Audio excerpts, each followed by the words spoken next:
Hi, my name is Markiplier, and I've never done drugs. Yeah, but I just sit on the toilet and I'm like, doo-ba-doo, doo-ba-doo, doo-ba-doo-ba-doo, doo-ba-doo. Welcome to the Sunday Movie Marathon. It's episode 80. We were talking about Avatar and its many sequels, and James Cameron being one of the great pioneers of Avatar. Yeah, you missed the whole conversation that we thought Chris was recording, so... Yeah, Actually, it's probably for the best, to be honest. We were talking about some weird Space Jam Paramount crossovers or something. Yeah, because It was a bit weird. Top Gun, the new one, is awesome, apparently. Oh yeah, we've not seen it. I watched the real one. the real one? I watched the real Top Gun. Was it yesterday? Yeah. Yeah. It was fine. But I've heard good things about the new one. Mm. But maybe it's just like, why would you watch it if you didn't already like Top Gun kind of thing? Maybe. Who knows? Yeah, I thought it was meant to be one of those, like... It's a chick flick now. Yeah, do you I remember? thought it was one of those chick flicks that people are talking about. Yeah, I read a review on IMDb that described it as a chick flick and said it's all girly because apparently there's only like 45 minutes of action and the rest of it's just talking. Well, a true insult on male intellect, isn't it? It's like a drama. Like I guess the first one was kind of a drama. It kind of looks like a drama. It was kind of like a drama, and they like flew about in their planes sometimes. That's like where the action comes from. It's like they're in the planes, and you don't get any like real action until like the very end. So I don't know what the fuck they're talking about then. That was like the first one. Oh, they didn't have action until the end. It's like, yeah, the same thing happened with the first one. This one's a chick flick as well. Dummy. Maybe they didn't see it. They just saw Tom Cruise and was like, oh, Mission Impossible guy. Yeah. Mission Impossible guy. He is. That's who he is now. Yeah. And that's fine. You got the new Mission Impossible. I don't know what the fuck they're calling this next one. Dead Reckoning? Dead Reckoning. Yeah. Part 1 of 5. He's just going to keep making him until he's dead. But I don't mind. I like those Mission Impossible movies. They're like bombastic, fun action, you know? Like really great action they're doing. Those are some of the best. In terms of action and like stunt choreography, they're probably some of the best. I saw like the first 4 when I was a teenager. I remember seeing Ghost Protocol in the cinema and it was a lot of fun. But I've not seen the other 2. Fallout, that was like the newer one. Yeah, that was great. That's probably the best one. I've watched that a couple of times because it's just so much fun. Was he in the original ones?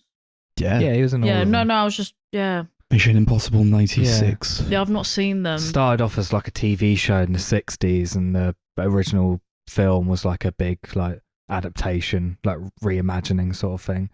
Oh, okay. Yeah. It's It just iconic. became its own thing. Now it's like bigger than the original property. That's Tom Cruise's thing. Yeah, it's probably what he going to be his does now. legacy now, isn't it?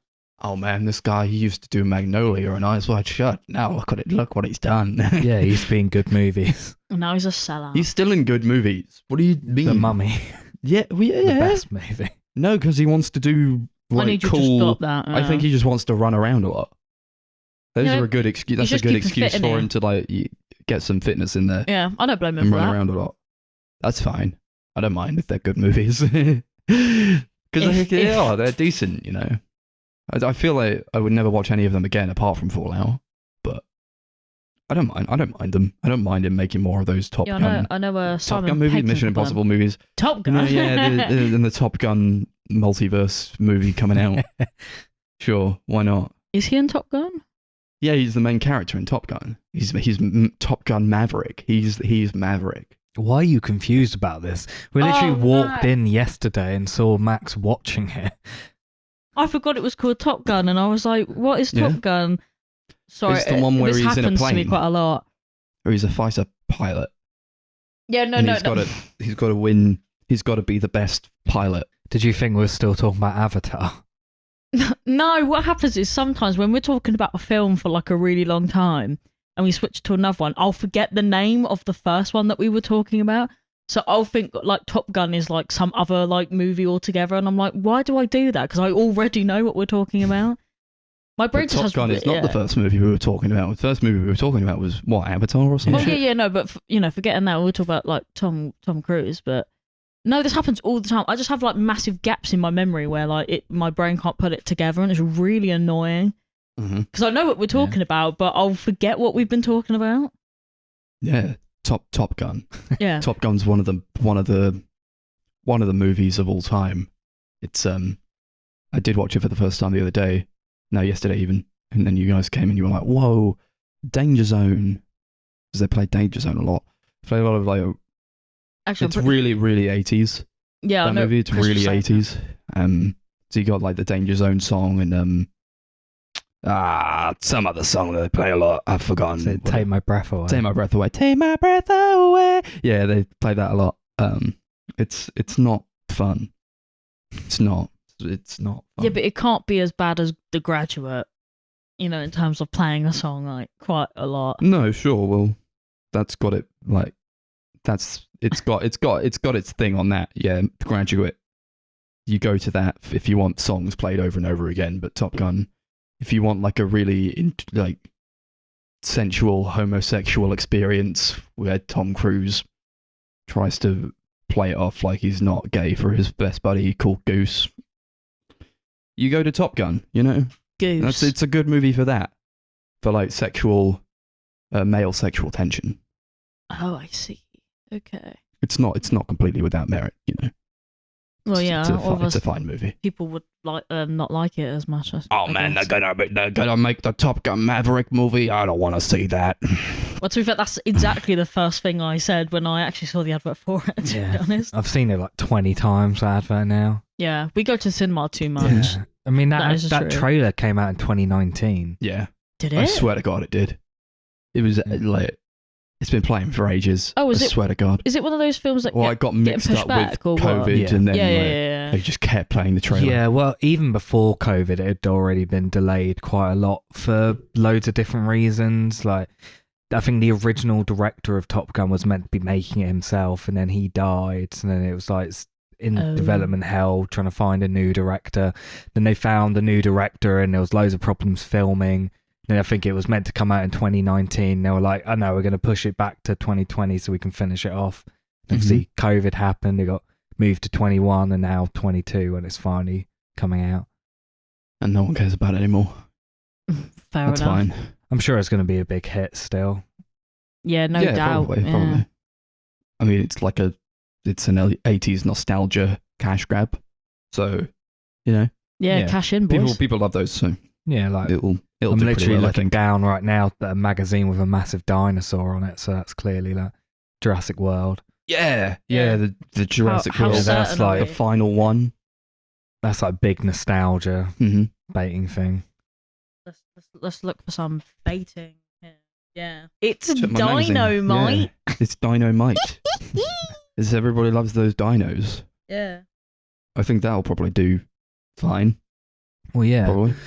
the Is that other, out yet? not yet. No, the other don't- two Jurassic World movies are like in the top 20 highest grossing movies of all time or something ridiculous. They've got the Elvis movie in The this Elvis one. movie, yeah. Yeah. That's not going to be very good. No, I read Apparently, it. it's not already. It's just showed at Cannes, and I've heard really bad things. Uh-huh. Actually, we say this.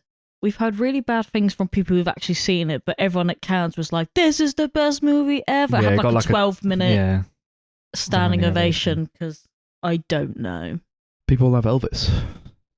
It's, Yeah. People who like Elvis will see that movie. I don't really care much for Elvis. I don't really listen to Yeah. Elvis, but Oh, I yeah, like that's fine. Elvis a lot, but I don't like Baz Luhrmann, who's directing it, Mhm. so I'll probably skip it on the basis of that. Oh, I have a little Yeah, soft probably. spot for him. To be honest, yeah. I Baz like Luhrmann. some of the films that he's done. Yeah, he's one of those. He's So- kind of a Marmite director, I think. Yeah. Yeah, I've hated everything I've seen of his. Yeah. Every time I'm at the cinema, I'm like trying to watch a movie, but like it before it starts, it'll get like the Jurassic World Dominion dinosaur coming out of the screen. It's like, Yeah. rah, I'm a dinosaur. I'm like, I'm in the wrong film. And I keep thinking that, and then it's like, oh, it hasn't even come out yet. Why do they keep doing that? I Build think hype that- for the yeah, new Jurassic World one. The hype that doesn't really exist. It gives me like flashbacks to when like I went to an Odeon to watch Inception, and then the usher took me into Jurassic Park. I was like, this is weird. Maybe it's just a Jurassic Park trailer or something. I sat there for a little bit, and I was like, there's a kid in my seat, and I had to like sit somewhere else. And I was that's there why for the like a ki- couple of minutes. I was like, I'm in the wrong place. Yeah, that's why that kid was in your seat because it was actually his seat. Mhm.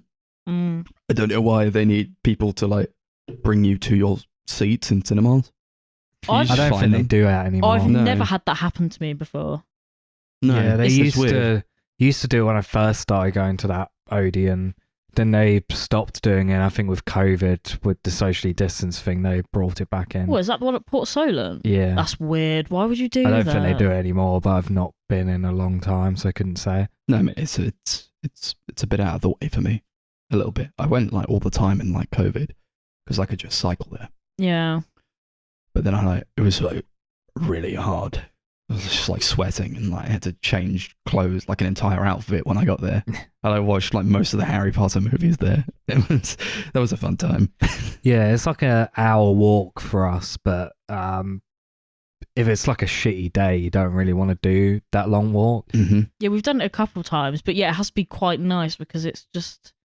The walk has to be part of the experience. Yeah. Of course it does. I'm not going to walk that in the rain or the snow Yeah. or something. Yeah, I used to walk it like in the middle of the night sometimes because I used to like going like late at night for some reason.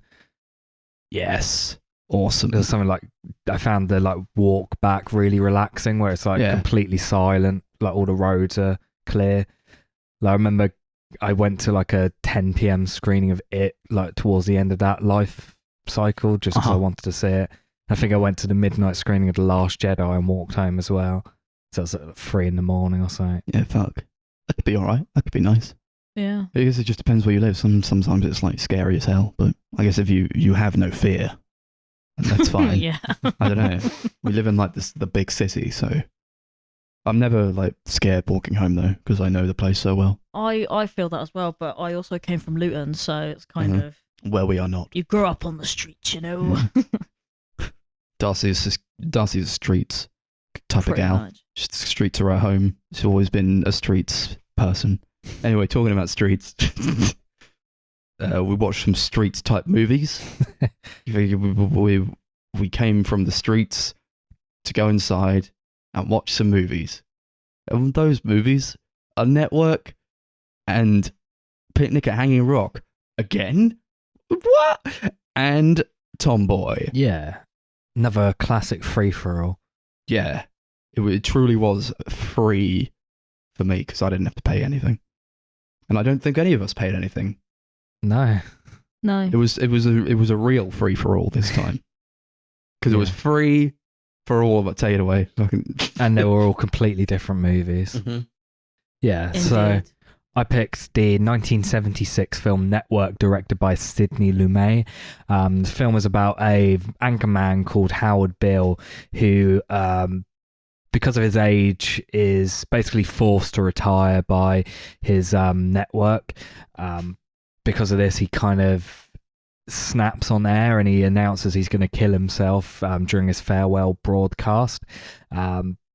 However, when he does that, the network executives start to rethink their decision because he starts going into these huge fanatical tirades, which results in this spike in ratings, and they decide, oh, we can profit off this guy. And that's kind of like the basis of this movie. Yeah. It's one of the original Joker type movies. It's like it was a real baller move when he said, I'm going to kill myself and the next time, see you next time where I'm going to blow my fucking brains out. But like, this guy. He's badass. I like this guy. I like Howard. Oh, I kept getting him confused with that other one, Max. They look kind of the same. Every time like somebody was on screen, I was like, is that Howard or is it Max? And I was like, Grace, tell me who these people are. Yeah, all of these white men were like the same human being. It was very strange. There's like 3 of them that looked the same, and then one of them dies, and you're like, oh, thank God, there's one white man less I have to care about.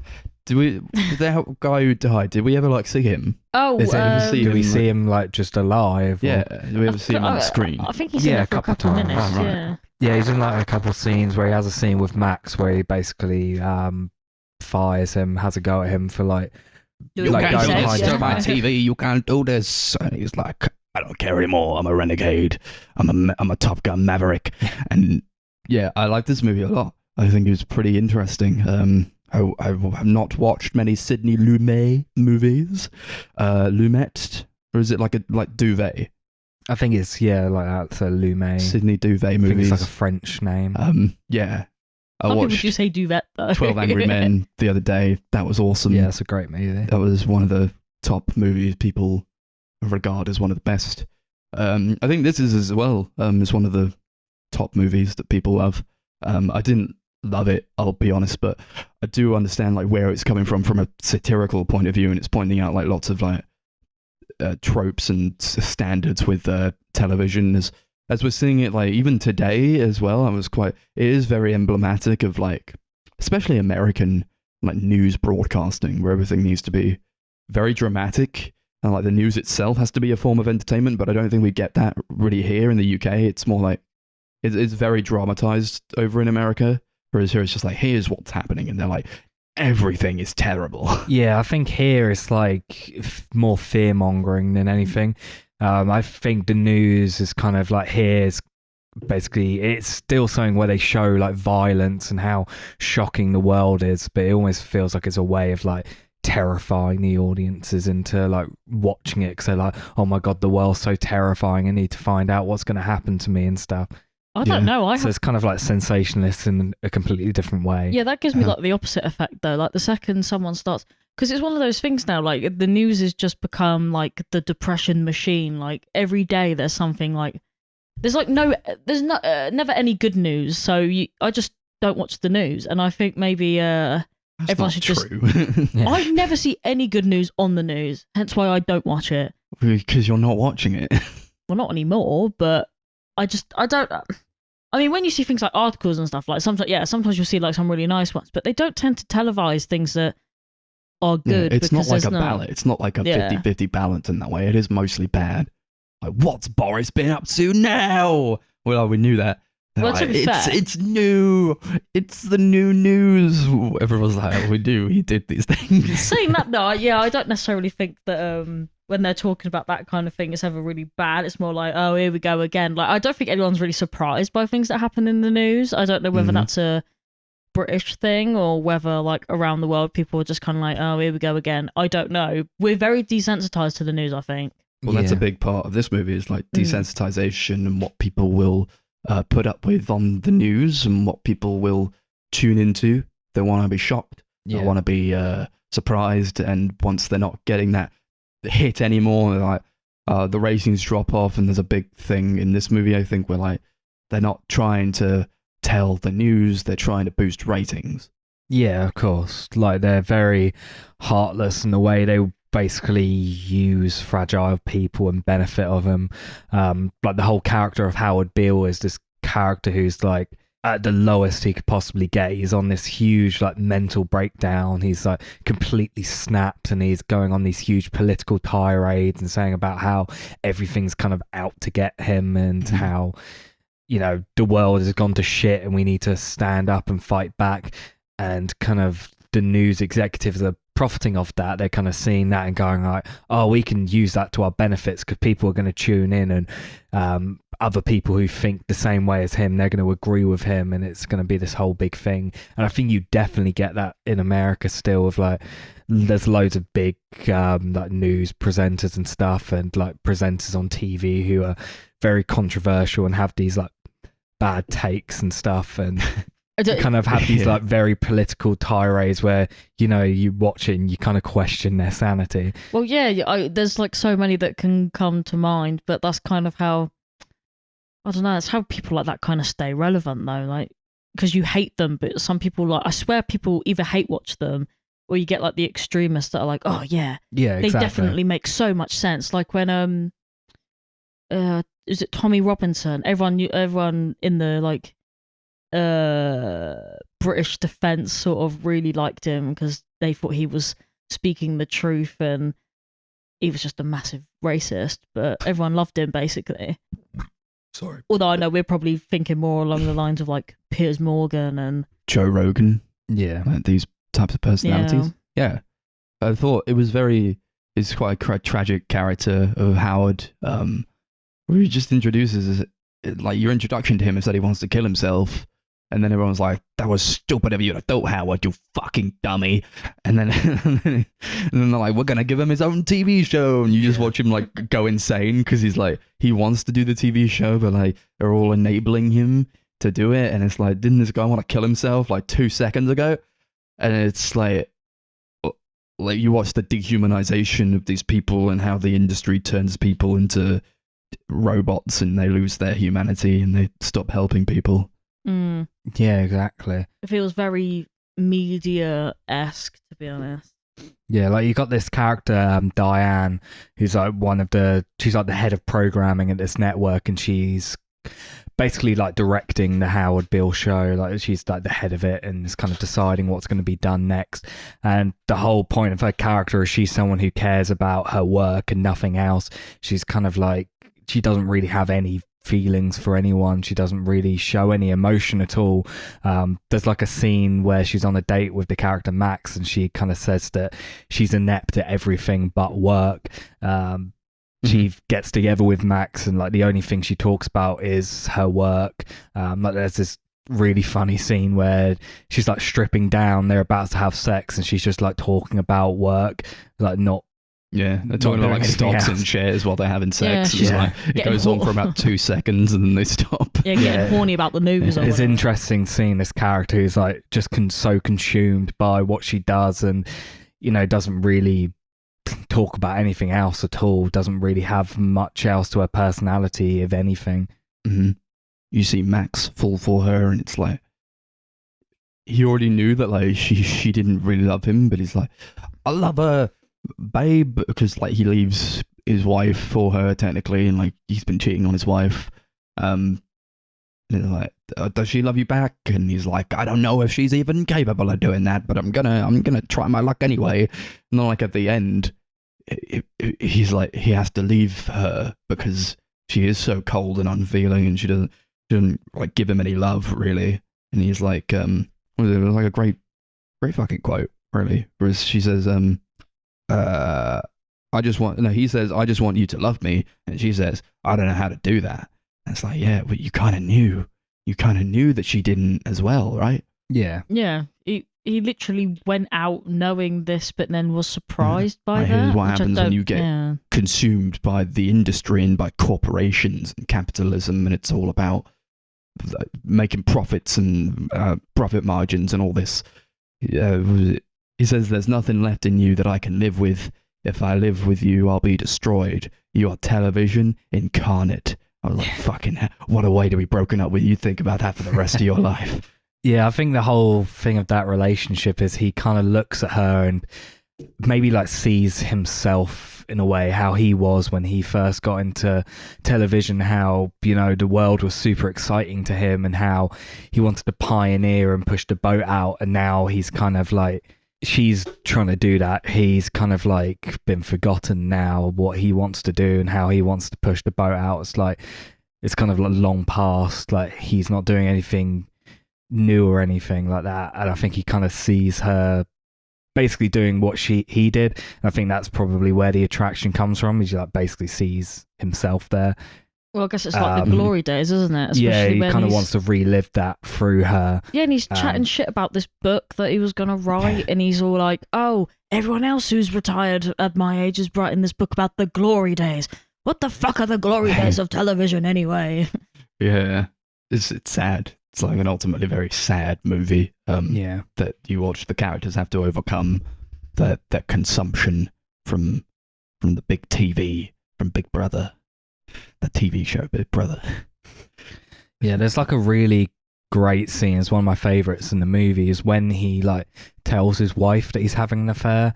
That scene's like really sad to watch. Like she goes on this like huge monologue about him and how she doesn't want to just like she doesn't want to just be like a fling. She doesn't want to just be a part of like just get him at the end and like miss his twilight years and like be what she like. Yeah, she doesn't want to be like what he will fall back onto. She kind of wants to spend her life with him and have all these happy memories and times with her and not be like forgotten in that way. And it's like a really great scene. She won an Oscar for that one scene alone. It's like the shortest like time in a film that anyone's won an Oscar for doing. She's only in it for like 5.5 minutes and she won an Oscar. Yeah, but the thing is, you really feel it. And I know it's not something that I guess any of us three are gonna necessarily relate to, in the sense that I don't know, you know, like being married and, you know, having affairs and stuff. Yeah, like, not right now, maybe later. Well, yeah, but I don't know. It's just, there was just something that you felt it, like, and that is quite powerful, isn't it? When you can feel something that you've never even been like a part of or can emotionally connect to. You just felt really bad for her, and I just kind of understood that she was kind of in this headspace of, oh, he gets to go and live it up with some like floozy, and then what's left for me? I'm just this older aged woman who's single and been cheated on, and I have these kids, and who's gonna, you know, deal with that? Yeah. I was just like, yeah, this man's a scumbag, but I felt it. Like, only in that moment though did I really feel it. He has to learn that his actions have consequences. Consequences. I think this is what we see with all the popular shows and like music today. It's weird to see that like nothing's really changed all that much from 76. Yeah, it's fucked up. I think there was it does speak to like how people just like go like, all right, that's the new thing, all right, done. It's like meme culture. It's like, done with that one, we'll go on to the next one, and then the next thing, and everything else is forgotten. Yeah, and they're always trying to like up the ante. It's like, what's the next shocking thing we can show people? They'll like, team up with like a bunch of terrorists because they can film their acts of terror, and they can make like rake in the views from it. And that was so funny. It was like just them in like a room with these terrorists going like, how can we do? What kind of shows can we do with you guys? Yeah, I think there's like, it's like that scene especially is like so silly where like they're in a terrorist base, like getting them to sign all these contracts, and they're just like sat there with guns, like reading through like the terms and conditions of their contract. So stupid. But I think it kind of goes to show what kind of lengths that, you know, they're kind of willing to go to get these like viral top hit shows or whatever, cash in on whatever's popular. Yeah, it reminded me a lot of the movie Nightcrawler, where Jake Gyllenhaal was like this kind of freelance guy who's like trying to get like he's trying to sell videos to the news, so he's like going to all these different accidents and all these horrible crimes that are taking place, and he's like really super detached from it all. That's a freaky fucking movie. Yeah, and I get like so much of like that feeling from this with like the dehumanization angle and these like corporate CEOs and all that who just don't care about anything apart from making money. Yeah, I think they go harder and harder with that as the film goes on. Like as the film progresses, it becomes clearer and clearer that these like people are just so dehumanized and so like empty when it comes to that.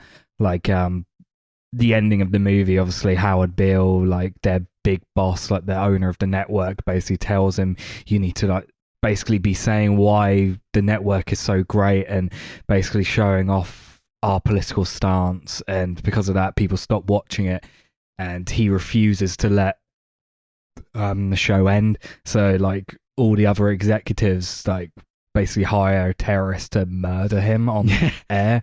Like talking about that in like their little office, it's like, but can we really do that? Like, I want to talk about the options here. I don't know. Maybe we could, or maybe not. I don't know. Yeah, I love how like casually they bring it up. They're just like, well, what are our options? Well, I guess we could just kill him. And then like no one like stops to think about it. They're just like, so what will we do if we kill him? How would we do it? And they're like instantly exploring that option. Yeah, it kind of almost felt like they were leading into that being a joke, and then like nothing happened, so they just carried on and went, this is a capital crime. We can't do this. We can't be involved. We'll have to hire someone. We'll have to hire some random mafia man to do it. And then they do, but it's quite obvious that he's like you know, harboring like a gun of some kind. You're like, how would you? Did they not do security back in the 80s, or like is this? Or what year was this? Sorry? 70s. Yeah, the security guards were probably in on it. To be fair. Oh yeah, I mean, that's just the corruption of the industry, baby. It goes down to every level. Everyone's complicit. Exactly. It was a fucked up moment. And then they shoot him live on telly. Nobody reacts. They're just like, okay. And then it ends. It's like, oh, what the fuck? Yeah, like the final credits are like, there's like a long section of that scene like looping on. There's these 4 TVs on the screen, and like this shot like keeps looping while there's like adverts on the other TV. Yeah. Here's a cute kitten that we saw the other day. What's this kitten's story? And it's like, just a bunch of like other news stories that they're showing. It's like, oh fucking, it all gets mixed up in this big mixing pot with the news, you know. And like, how do you focus on every one thing? It's like, here's the next tragedy that you should be looking at, and everyone's so fucking exhausted of looking at just like tragedy after tragedy. Yeah, it would just be forgotten about in like a week as well. That's one thing that I really hate about that. We live in that kind of culture where bad things happen, but because we're so desensitized that we kind of forget about things like almost you instantly have to be until so the new angry thing. about everything. Like, Yeah. no, you kind of don't. I don't know. People get so mad at so many things that just how exhausting could it possibly be? Yeah, because this is the problem. Like, I feel one of the reasons I don't watch the news is because I do get pissed off about quite a lot of things that happen, and I'm just one person. I'm not going to do jack shit to change anything. So I can't do it. Like, I can't put myself through that whole getting pissed off at all these injustices and stuff that is happening because they're telling me, and I'm like, what do you want? Why are you telling me? Like, what am I going to do about it? I just want you to know. Yeah. Here's some things right? that are happening. I won't say like you shouldn't watch the news. Don't ever read or watch the news. It's like, no, but like also don't be someone who like doom scrolls and like just like reading like a horrific thing after horrific thing, because that'll consume your life. Yeah, you just really. need a break sometimes. I mean, you know, yeah, do whatever makes you happy, but me and the news, nah, I can't be fucking bothered. It's just too depressing. I can't be asked. I think probably my favorite thing about the film actually is the screenplay written by Paddy Chayefsky. I would probably go as far to say it's like my favorite screenplay ever written. I think it's just absolute genius. It perfectly balances like the drama and emotion with like this really complex like business side as well. It reminds me a lot of the show Succession, which me and Darcy just watched. There was loads of parallels to that. A lot of the dialogue is very industry accurate and business based, to the point where there's probably going to be a lot of people who don't really understand what they're saying at all. I still didn't understand what they were saying, to be honest. It's accurate to how they would actually talk, so I appreciate that a lot. I think there's a lot of really great dialogue as well in terms of like just really memorable lines, and there's a lot of like great setup and payoffs throughout as well. I think it's just like absolute genius.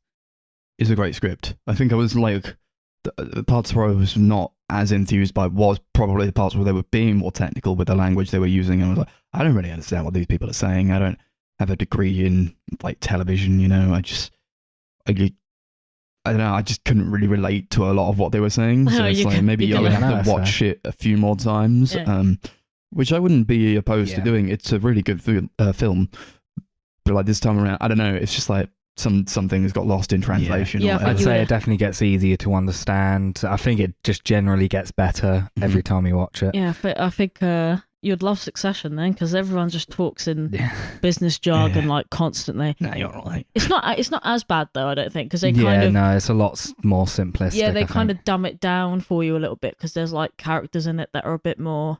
I'm not going to go with the word simple, but they don't talk in the whole like the viewpoint character type thing. they kind of don't talk in the business manner as much, so it's kind of they kind of dumb it down sometimes, and you're like, oh, okay, that's what they're on about. But yeah, I thought there was like quite a lot of parallels to those two things. Like the whole time I was thinking, oh god, that could have just been taken straight out of that show, or this character could have been this character in that show, or whatever was happening. It was just like, here we go, stockholder meetings. There we go. Now they got to trivialize on what's popular because that's what they did in Succession. And it was like, oh, okay.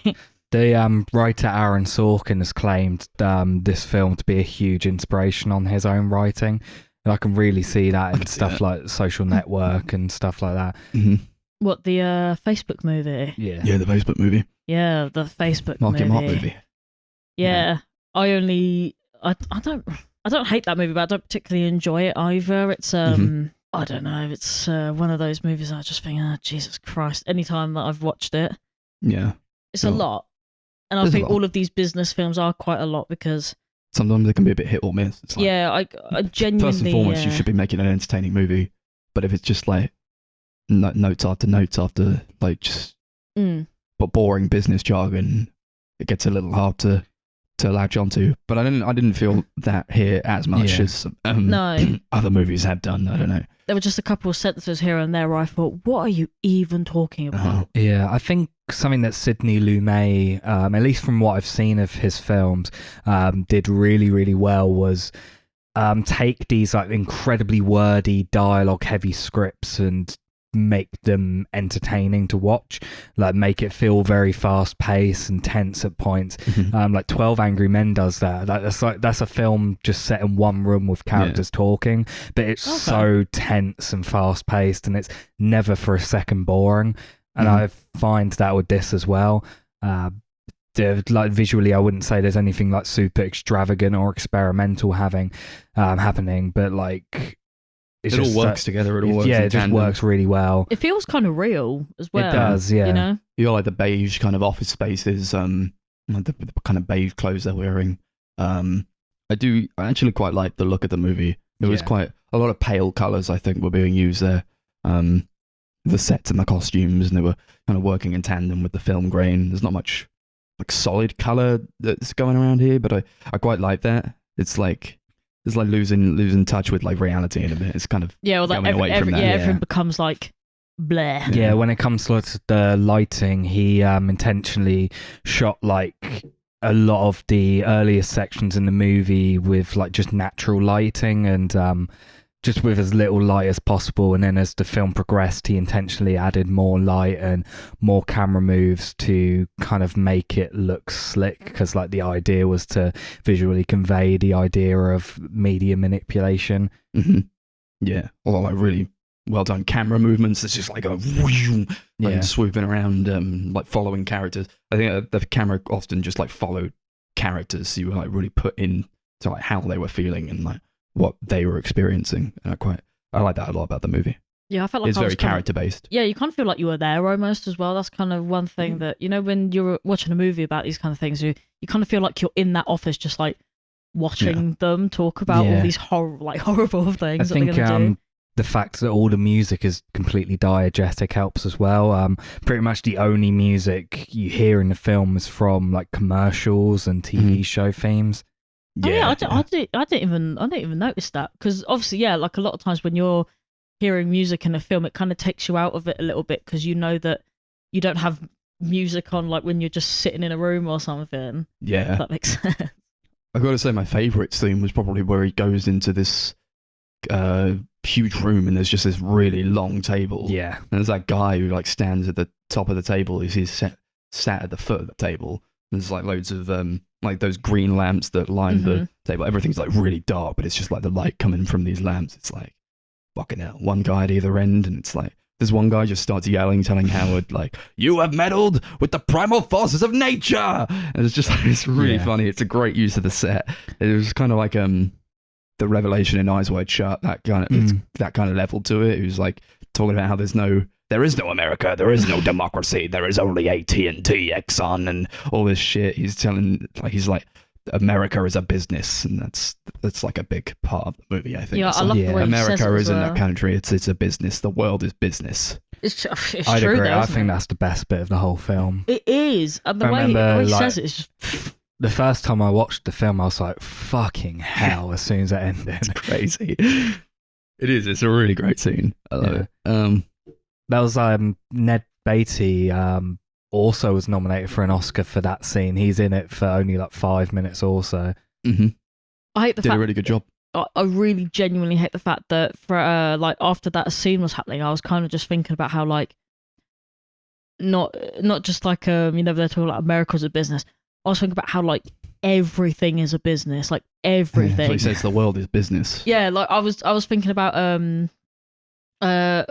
specifically more towards me, like you know how like people do like a graphic design branding and stuff, and you're like, it's just all business. It's all just advertisements. It's all just billboards and fucking pictures for people to look at and advertise a thing or sell a thing or try and get you to buy a thing. And I just think, fucking hell, is this really what life has come to? We're literally just selling everything all the time, no matter what. Like I'm looking at fucking brand name bottles here, and I'm like, fucking hell, it's Is just that advertisements kind everywhere. of creepy juxtaposition, because it is a comedy. It is a comedy movie, and it's poking fun at, like, it's satirical. It's poking fun at the industry, but it's also very emblematic of just real life. And there are a lot of like real things happening in here, and at some point, like, it blends together with reality, and you can't really tell like what's what, and it's like it's kind of scary. Yeah, I think that's why I felt to like contrast it with just how we live and view things in today's society.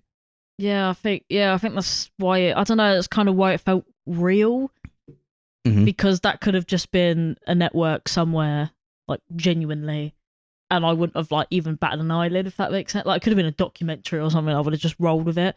Like, oh, how the top people in this network managed to kill this man, a real true story, and I would have believed it, because people up and down kind of tops do kind of get away with this kind of thing. So I would have just believed it. It just felt too real, almost. Bit uncomfortable in that kind of way. This was the story of a man who died, who was assassinated because of lousy ratings. That line was great. Was funny. Yeah, it's funny but horrific. I feel like, you can't have a movie like this and not have at least some comedic elements to it, because it's so real that it would feel so depressing otherwise. You'd just think, like Doctor Strangelove. it'd be like, I just want to kill myself, because what's the point? I think anyone that wants to make a dark comedy should watch this, because I think it just kind of, it does everything perfectly. It is very dark and serious, but it does have a real comedic edge. There's like clear jokes and funny moments. I feel like some dark comedies don't really understand that. They kind of just try and be super dark, and they kind of hide the comedy. Yeah, I think we need a little bit of you need a bit of lightweight into something that heavy, especially when it's so relevant to this day. Like, I was seeing reviews that were like really sarcastic, like, oh, a lot's changed since then, and I'm like, no. No. You are funny. I know think they're joking, but one of the things I love the most about this movie is it just kind of feels more and more relevant as time goes that's on. what just I keeps mean, getting worse. yeah, and that to me is what makes it like so difficult to watch, because you think, oh, fucking hell, like, that was in the 70s or whatever, and it's just as bad now, if not even worse. And you just stuff like it just gives me the ick, because I know that there's nothing I can do but just sit back and fucking deal with it. And I hate that. I hate it so much. Everyone loves a movie that's aged well, but it's like sometimes you're like, oh, this is aged really well. What a shame. Yeah, that's exactly it. It's Aaron like so bad. Sorkin, when talking about the movies, was quoted saying, "No predictor of the future, not even Orwell, has ever been as right as Chayefsky was when he wrote Network." Yeah. Yeah. It's upsetting. Yeah. Yeah, it's horrible, and I genuinely hate it. That is what it's like reading 1984 as well. Like, I bet. This is just like now. Oh, wait. Oh. Yeah, so uncomfortable, isn't it? Yeah, look, we're all defeated now, and it's only first movie in. Should we go on to ratings then? What should we rate it out of? You tell me. Business. Rate it out of business. Primal forces of nature. Primal forces of nature. Fine, That was the best line of the whole thing to me. It's It's really the way it was delivered. It was just, made my skin ache. You know? Yeah, this film I think is just a masterpiece. It's like just so incredibly well written, directed. The acting we didn't really talk much about. I think everyone delivers incredible performances throughout. I don't have anything bad to say about this movie. I think it's just a masterpiece. I give it 10 primal forces of nature out of 10. Yeah, I liked it a lot. Was falling off a little bit, but I think maybe it'll improve on a second watch and a third watch. If I feel like it, I don't feel like it right now, but maybe at some point in the future. It's a really interesting movie, and it's very emblematic of the times that we're living in. Whether that be for the worse or for the better, I don't know. Probably for now, I'd give it a 7 primal forces of nature out of 10. I think I went after watching the first time like 5 or 6 years or something before watching it a second time, and since then it's been like maybe a year or so. Because I really wanted to rewatch it again. There was something about that second time watching it where I was like, okay, now it's all kind of clicked into place. I think I'm gonna do the fine wine approach, but I think I'm gonna leave it a couple years, go back to it, and make myself even more depressed than I was this time round.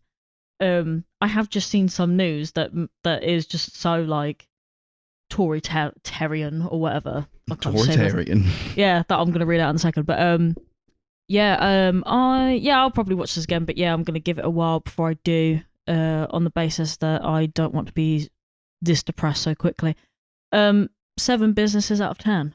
Okay. You want to hear this lovely bit of news? Sure. Go on. Okay, Tell us. so supposedly the Tories have now put in something that said it was in the news as well, but I'm just reading a tweet from someone who replied to it. If you fail maths or English GCSE, Woo. you can no longer be eligible for a student loan, which means you cannot go to uni unless you have self-funded your own course money. Nice. So basically, if you guys want to go to uni and you're not studying hard enough, apparently you're a piece of shit and you don't deserve to learn, Yeah. which is really sad when you think about it. Because I failed my maths GCSE 3 times. Not even like if you're not studying hard enough. Like some people just aren't predisposed to. Yeah, no, I was Exams just or I was just conditions. about to get to that. That's Like me. someone like myself, who is really shit at maths and can't concentrate, and then you have people with like dyslexia and all these other conditions that are probably going to fail on their first go round anyway, and that's not their own fault. That's just how it is. What happens to them? I don't think that's fair. You just I don't think gotta get it's just. Well, you just. I mean, Get good. Yeah. I just don't think it's very fair. Like, Stop what? being neurodivergent. Yeah, fucking hell. I don't know. I just every time. This is why I hate the news, because every time I hear something, it's always an attack on like the people that are like either unprivileged or like don't have some sort of like silver spoon like handed to them. Like you can't be poor, you can't be disabled, you can't be in a minority group, you can't be. You're just attacking Max. No, I'm not. The government is. The government hates Max. Can't hate me Okay. anymore. I'm out of that system. Not capitalism, but Yeah, but you academia. Yeah, you have a For now. beautiful certificate signed by Rishi Sunak himself, the little cunt fuck. Yeah, I got Rishi's autograph. So, thanks, Rish. This is. Do you know what? I actually hate him more than Boris Johnson, and I'm happy to say that on the podcast. I really recommended a movie. It's called. Sorry. It's a movie we've talked about on the podcast before, but it was very, very, very, very, very, very long time ago. And I wanted to talk about it again because that discussion was trash. It is a cat from the window outside. Sorry, it's a very cute He's kitten. overwhelmed with happiness. See, it's good news, people. The news is good, after all. There are cats. And anyway, Picnic at Hanging Rock. Mm-hmm. Peter Witter joint. It was based on a novel by that woman, Joan Lindsay. See, I love that. I went on a rant for so long, and Max was like, "Well, who wrote I'm this?" all mixed up now. I wanted to revisit this because I think there's a lot to talk about, and I don't think you can watch the movie just once and like get everything that it wants to say to you from it. I've watched this I think 4 times now, and I think it gets better experience-wise as a watch each time for me. It's a really weird movie. We watched the director's cut, which is about, I think it's got like a few minutes off of it. It's like 8. Yeah, it's like 7 or 8 minutes. 7 or 8 minutes shorter. off. Yeah. And I think that's the one we watched like last time when we reviewed it, because that was the cut that was on YouTube. But this time we watched the Blu-ray. We got it in premium HD Blu-ray condition. Beautiful. Yeah, this is a movie. It's about it's set in Australia. It's an Australian movie. I think it was like the first movie adapted from a book from Australia. They were like, can we do this America? That's like an American UK thing. Can we adapt a book? And they did it. And it's about these girls who go missing at Hanging Rock. They go for a picnic at Hanging Rock and they go missing. And it's all about the search to find them, what happened to them. It's one of the great vibes type movies, one of the great movies, I think, of its time. And it's very perplexing. It's very, it's kind of creepy to me. I get a lot of weird kind of creepy horror vibes from it. interestingly enough, because it's like, it's a very like pretty looking movie, and it's like, it's definitely not a horror movie on the surface of it, but it has a lot of layers, and I think it's something so very distinct about this movie that keeps me coming back to it. Chris has watched this before, only once, so he's seen it twice now. Darcy has never seen this before, but now she's seen it once. So I want to get your thoughts on what your experience was like first, Darcy. I'm not quite sure what to say. I felt like I could have gone on like a whole spiel about like things that I thought about this movie, but truth be told, I don't really know like what I thought of it. But maybe that's because I don't really know what I was watching, so to speak. You know, you're saying like the more you watch it, the more you get out of it. I felt like I just kind of was watching things happening, but not really knowing the point of it. And I mean, like visually, the film's really, really nice. It's all like angelic and all pastel-y, and it's really beautiful, and everyone's like pristine, and everyone looks gorgeous, and I feel like none of them are real. My theory is that one of them definitely isn't real, and like I thought I was kind of into it for a little bit, but then it kind of just completely lost me, and I was just really bored, and I just didn't understand how a film with such a cool premise of like this like weird, mysterious, spooky rock thing with all these like creepy like angelic children and stuff. It sounds exciting, but watching it, I was bored. Yeah. So fucking bored. I couldn't tell you how happy I was when it finished, because I was so bored. That's great. Yeah. And that's pretty much all it comes down to. It's the most beautiful film I've seen in ages. But that's it. It won the award for the BAFTA for cinematography, for Russell Boyd's cinematography. I think it's very well deserved. It did a lot of crazy things with the cinematography and the art direction. He like put like a load of veils over the camera. At points you could kind of tell that, like Vaseline the camera lens a bit. It definitely looked kind of foggy, kind of like, you know, if someone had broken their camera and they got the light flares. That's kind of what it looked like. This really ethereal, like dreamy sort of look. Yeah, I think it's honestly gorgeous looking film. Yeah, that's it for me. Yeah, nice. What did you think on a second go round, Chris? I'd definitely say I liked it more. Still not 100% a huge fan of it. I kind of agree with Darcy, where I'd say I did find some of it boring. Mostly like towards the end of like the second act, before like the beginning of the third act, that was kind of starting to lose interest a little bit.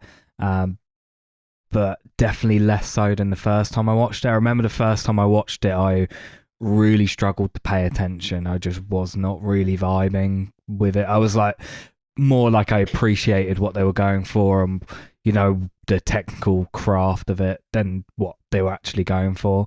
But I definitely think I like it more, and I can imagine it would be a film that if I watched it again, I'd probably enjoy it even more.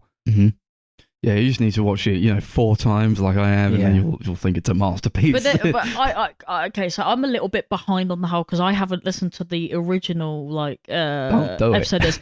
Obviously, I'm not going to now. It's but awful. Okay, so so I'm gonna ask Max, from the first time you watched it to the last time you watched it. What do you think now? Because obviously, I know you love it, but what do I think? Yeah, like what was different between the first time and the last time, if you can remember that. I think far. the first time, it's just like, I actually really liked it the first time I watched it. I think I watched it like illegally. I was like, that was really weird and interesting. Otherwise, like, I wouldn't have recommended it the first time for the podcast. I wouldn't have gone back to it every time. I think it's something that gives me more each time I watch it. Because at first I was like, what the fuck?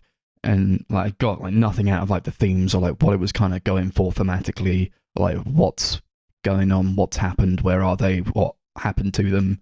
Didn't really think about any of that the first time I watched it.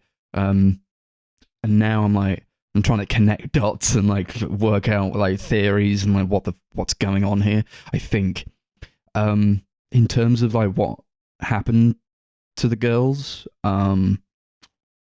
I think I posed like, well, actually, I'll get onto that later. But I think now I'm like a lot more familiar with it. I think it's just it's probably one of my favorite movies ever. I really love Peter Weir's direction. I think he's a fantastic director. He got like a lot of like no names for this movie, so like all the girls, like just like had to go to different places to find them and like get like, because like the first few he interviewed, they were like, it was like they were too worldly, they were too modern. I wanted girls from the turn of the century, 1900, and it's like set in Valentine's Day, 1900. And I think that means something. So like I want to get like your thoughts on it first of all before I unload, because I have so much to talk about with this. Like what do you guys think happened to them? What I think happened to them? They go missing. They climb this rock and then they vanish. And genuinely believe they aren't real. Mm-hmm. I think they are like ethereal, angelic beings, and they don't actually exist. That's my theory. My theory is they disappeared because they weren't real. Well, not real, but like they're not of humankind. We're not of this earth. No. Yeah. But one of them comes back, right? Yeah, but you could be a fallen angel, can't you? That's the thing. You think it's more like angelic stuff going on? Like Maybe. heavenly I think it could be, stuff? yeah, some sort of ritual kind of angelicness thing going on. I mean, Mhm. I don't think any of them actually died, because I don't think any of them were actually real. Mhm. Like, so this, especially with what's her, Irma, she comes back and she's barely scratched up. She's fine. She's living life. I don't. She's all right. Yeah, now. I genuinely don't think that they're either really blessed or they're not real. I just don't think they're. I just don't think they're real. I think they're angelic. That's my take from this. I don't know. What do you think, Chris? I don't really know. Okay. Still not. First time I said aliens. Yeah. I think I said it. Yeah. Something weird about that. Yeah, maybe, but I'm not really sure. Mhm. But at the same time, to be honest, I don't really know if the purpose of the film is where did they go, what's happened Mhm. to them. Yeah, I get that. I think it's going for something a bit more cerebral. Yeah. I think it's going for something a bit more metaphorical. It like almost doesn't matter what happened to them. Yeah, exactly. In the original book, the final chapter was supposed to be what happened to him. Mhm. And I think the author wrote it and was like, oh no, this kind of ruins it. So they took that out. And I think years later, it was released, that one chapter, as a standalone follow-up book. I don't- She was involved with that. But yeah, there is an explanation for what happens to him out there. But Yeah, I'm not sure I want to know I don't wanna know. necessarily, because I think I don't there's, think it matters. yeah, there's more fun in the mystery of like making it up almost. Like, That's what makes this movie yeah. unique. There's something interesting about like not solving it at all Yeah. and refusing to give the audience answers. I think that's what's perplexed people throughout the years. I wouldn't be surprised if this was inspiration on David Lynch, because I think a lot of his stuff is kind of similar in how he doesn't really present all the answers, and a lot of the time he, like, pretty much all his movies are mysteries, but the actual mystery in solving it isn't really what's important to the film. It's more kind of about what he's trying to get across visually, and it's kind of more just an experience that you just take in. yeah, I think that because the whole like film is based around the disappearance. So if they were found or you found out what happened to them, there's almost like nothing to go off, because it's full circle essentially. But this film doesn't give you that. Yeah, it's kinda much more ambiguous. You figure it out. If Irma came back and she was like, it was the aliens, man. Yeah. It was the aliens who did this to us. Come with me. And then they found them all. That would be like, that would suck. Yeah. That would suck so Yeah, much. I'm actually kind of glad that they didn't find them, but only in the sense that it. Yeah, I don't want. There's sometimes there's films you just don't want to be told Yeah. what happens because it ruins the mystery or the Yeah, when fun. it came out, a lot of people, especially like in America, hated the ending I because bet they nothing was did. solved. Apparently, one of the official distributors of the movie, when they watched it for the first time, threw like their drink at the screen and was like, "What the fuck? Where did they go?" That's great. The thing is, I think even if someone told them where they went, they wouldn't be satisfied. So what's the point in giving people an ending that either way they're not going to be satisfied with? Mhm. Some You know? people just want to had their hand held and told everything. Mhm. They don't like it when they're kind of made to think things. I mean, I'll be honest, I am that person because I do like to know what happens. But this is one of those instances where it feels almost so to the point of the film that if you told me what happened, I'd be like, what was the point of making this film? Mhm. I mean, I don't understand the point of this film because it doesn't actually have like an ending or anything, but it's what you get from it. I suppose. Get from it. Yeah, it's like I like that it doesn't give you answers. It plays with this fear of the unknown, and I said that it was like kind of a horror movie, and I do get like it's so fucking creepy. Like this time around, it was like this is insanely disturbing. Yeah. It's so unsettling. You know, all these like angelic things that are happening, all this like kind of whimsical stuff that's going around. It's like it's not your typical horror movie, but it kind of is a horror movie, and I think it's exploring themes of it's just really dense. So there's like so much happening. So I think like the themes of it, there is just so much going on. It's like homosexuality, sexual liberation or repression. I think there's a lot to do with like kids and like how kids are treated and like how kids are abused by people who are like in positions of power. It's like really like ultimately quite a sad movie. I think it's just like there's so much happening. There's so many different genres to it, so many different feelings, and it refuses to like give you one solid thing, and that's what's so endlessly intriguing about it. And that's why I don't want to know what happened to them. I want to like sink into it and just be like, this is something weird and cerebral. I think the only thing that I was gonna question, but because it was so near the end of the film, I was just too bored to kind of like think about it. But was I right in thinking that they found Sarah in like the garden or something, like she was dead or something? She had like thrown herself from the balcony. Right, I must have missed her doing that, because I was like, what's she doing in the We don't see garden? her do it. There's like a guy who finds her body. And kind of take from that. What do you think happened there? No, I was kind of thinking that she probably just toodalooed. Conked it. Yeah, because she kind of... Fuck this. To be fair, she was treated like shit, so I'm not surprised. Like the entire way through. She was just going to go back to the orphanage and probably didn't want to go, so... Felt so bad for her the entire time. Yeah, she's an interesting character, I think. She like lost her brother, who she was at the orphanage with. It was called Bertie. It was like she was like asking like Bertie, where are you, or like stuff like that. I think she's just like there's a lot of trauma and like disturbance behind that character and like how she's been treated, and it's also to do with class and like money, and like because she needs to go back to the orphanage because her payments aren't being met or put forward for the school that she needs to attend, and there's a lot of like anger with it, and like there's like a deep-seated evil within the movie where like, and you get this character of Mrs. Appleyard who's like just so doesn't really connect with the kids at all, just like she doesn't care, she just wants like everything to be nice and prim and proper, and she's very against, she's got this weird disdain for the femininity.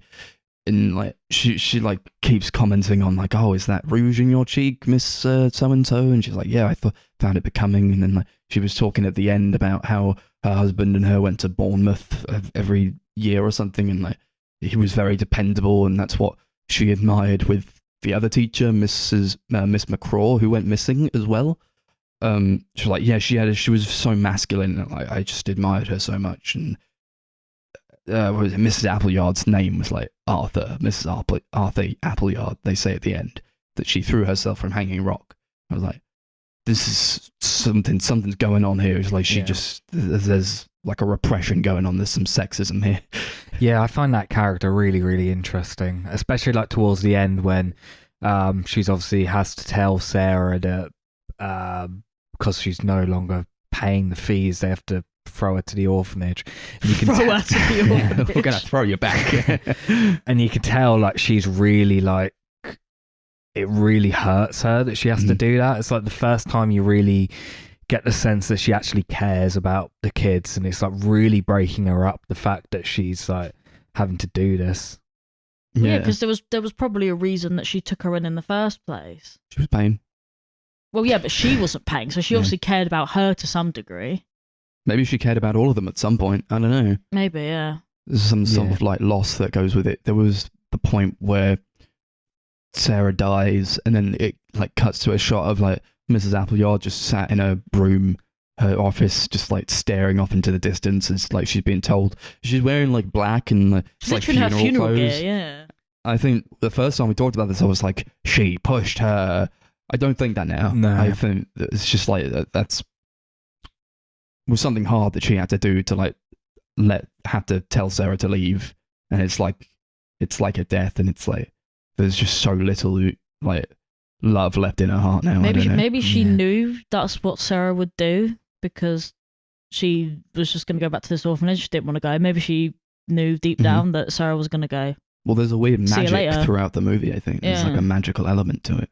I think Sarah killed herself to be with Miranda through death. Possible. There was something I brought up in the first discussion we had about this where I thought that Miranda and Sarah were in a relationship together. I'm 100% convinced they were gay. Or she was at least. I don't think they were together, but I think Miranda maybe led her on a bit. I think she definitely had a crush on her, and I watched a few interviews with the cast and the crew, and it's like, yeah, you know, when you're a young girl, you have crushes on people, you get crushes on girls and all that. I think she had like just a deep crush on Miranda, and like she had like enchanted her. Yeah, I kind of think I felt that something angelic with Miranda. She's an interesting character, and just like she is kind of the main character of the movie, even though she's not really in it much because she does vanish. There's like something about her, something weird, and she's kind of her own separate person apart from all these other girls who are at the school, which is something that was mirrored. I think I saw an interview like a lot later on with who played her. Let's see, Anne Louise Lambert, and she said, "Yeah, I wasn't really included in it with everyone else, and I was kind of ostracized a bit, or like I didn't get on with the people like I wanted to be in with the groups, but nobody would let me in their group because you get wow, it's very cliquey, I guess, when you get like a load of young people together." Yeah, and I suppose if you're not in it that much either, you're probably not going to be that involved. Brilliant. That did almost nothing. Just turn the light on. Yeah, it did. It was getting too dark in here. Dark because of the themes and dark because of the lighting. Yeah, I think there's a lot of like angelic imagery within the movie itself. It's like there's a lot of like kind of Venus, that kind of like, was it Death of Venus or something, or like the Birth of Venus even. But that was kind of mirrored in when this kid Michael who gets weirdly into this trying to find the girls. We haven't even like touched on the guy's perspective yet. There's like these two guys, and Michael gets weirdly into it. He's like, I have to find the girls. I'm gonna find. It's the right thing to do. And I'm like, you probably shouldn't have like there's no point. Why do you like these girls? Or like why do you need to find them? I don't know. But he sees Miranda in like this kind of cave, and she's like kind of just standing there. It's like a vision that he has, and I think that was supposed to mirror the Birth of Venus, the painting, because there was like a nearby sort of like shell where like if you know that painting, it's like she's standing within like a clam shell. Yeah, it was really weird, really interesting. I think there's something heavenly going on here. I really loved the way that they use the camera throughout. I think there's like a lot of like great like handheld cameras and movements and stuff, and obviously like you said them using like the veils over the screen to like create this really dreamy ethereal look. I think just all of it, like, it makes the film look very, very unique. It definitely has its own visual identity. Yeah, it looks really interesting. I actually thought they were just using some sort of film or something, but knowing that it was a bit more practical is kind of giving it some more credibility. You got the whole sequence where they like ascend the rock. You got a beautiful score by Bruce Smeaton, his song Ascent is played a few times in the movie. And it's always like when they're going up the rock, it's just like a really like angelic but uncertain kind of weird vibe, like the piano and the organ sounds. And there's a lot of like pan flute in there as well that I quite like.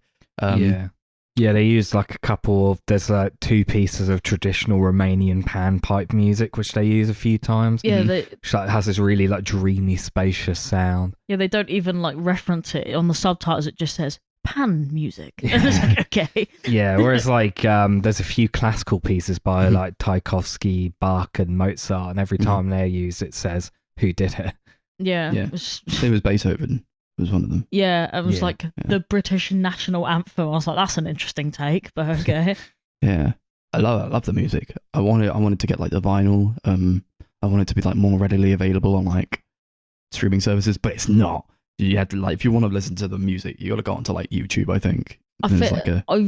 There's like that there. really unsettling and horrible kind of what they call like the vibrating when they're like near the rocks, and it'd be like yeah, that was horrible. The fuck? Yeah, that was creepy as hell. I kind of appreciated that though, because I don't know, it's not like your normal like tense music where it's all like violins and stuff. This was literally just the sound of like hollow vibrations. It was just really like eerie and weird. I think a lot of the time that can end up being creepier. Yeah, it was so creepy. I think that was like diegetic though. I think they were supposed to like, I think the rock was making that sound. Yeah. And there was a lot to do with like how it's like kind of a magnet, and it's like their watches stop working. It's like, stop dead on 12. What do you know? How about that? Yeah, I guess, yeah, like magnetic field noises. I mean, yeah, I could kind of see that. There was like the teacher who asked Miranda like, oh, Miranda, do you have your diamond watch? And she was like, no, I don't have that. It's I've got the quote actually. I think I have the quote. Or let's see. Yeah, I can't stand the ticking above my heart. That's why she doesn't wear it. I was like, she's a robot. That's fucked up. It was like, what the fuck? What the fuck is happening here? There's like so much here. I was like, what the fuck is that? What is happening? There's the part where they're like going to the rock, and then there's the Mr. Hussey who's like riding them there, and he says, there it is, hanging rock, as thousands of years old. And then Miss McCraw's like, it's 1,000,000 years old, Mr. Hussey. And I'm like, oh my god, how do you know that? I think you were there. I think she was there. I think she's like immortal. I think Miss McCraw is in on it. I literally said, I think she's been around long enough to know it's 1,000,000 years old. I'm pretty sure she was in on it, because she was also the only one who was still awake when everybody had like fallen asleep at the rock. Like, oh my fucking god, she knows something. It was so creepy. It's so weird. She's she like so talking about like how it was like formed by volcanic stuff, and it's like it was formed by a volcano, and like I think she might have been there at its inception. I think that's why she corrected Hussey. It's like, the difference is staggering between like 1,000,000 years and 1,000 years. Yeah. Like, she was like, you idiot. You don't, I was there. I've been around for millions of years. Yeah, I do like the fact that she was like, 1,000,000 years isn't that long. Yeah. And I thought, bloody hell, how old are you? No, because it was almost like so specific that she was, it was like the greatest detail. And that's when I thought, she's definitely been there. Like, she's hella old. She's gross. Gross and old and wrinkly. Oh, yeah, I was like, is it even a bad thing that these girls have been taken? I don't know. That's what I was thinking. Is it a bad thing? Irma comes back and she's a bit scratched up. There's some haunting stuff going on with, like, I think they thought that the school was haunted when they were filming there. They were like, this is weird. Oh, really? Is weird. I think it's haunted. And there was like a lot of weird shit that happened around that rock when they were filming there. Yeah. Apparently a lot of the cast refused to ever go back to it. Some people love going back there. I think Miranda really loves going back there a lot. The girl who plays Miranda, Anne Lambert, she's like, yeah, I really like going there. I was like, that's weird. But it speaks to like her character. I was like, just so much like her character. I don't know. And there was like a storm that happened while they were filming there, but it like went completely around the rock, and like they didn't get hit by the rain, but they could see the rain. Joan Lindsay, the author, came to the set one day and they didn't know, and like she just saw Anne Lambert, and like she didn't know who she was. She was like, oh look, it's Joan Lindsay. And then like Joan Lindsay like grabbed her, and it was so weird. It was like she said, oh Miranda, it's been so long, and she like hugged her. I was like, what the fuck? I was like looking at interviews, I was like, what the fuck is this? What are you talking about? Because the film it's adapting this book by Joan Lindsay, and I think it's something to do with something weird that happened to her.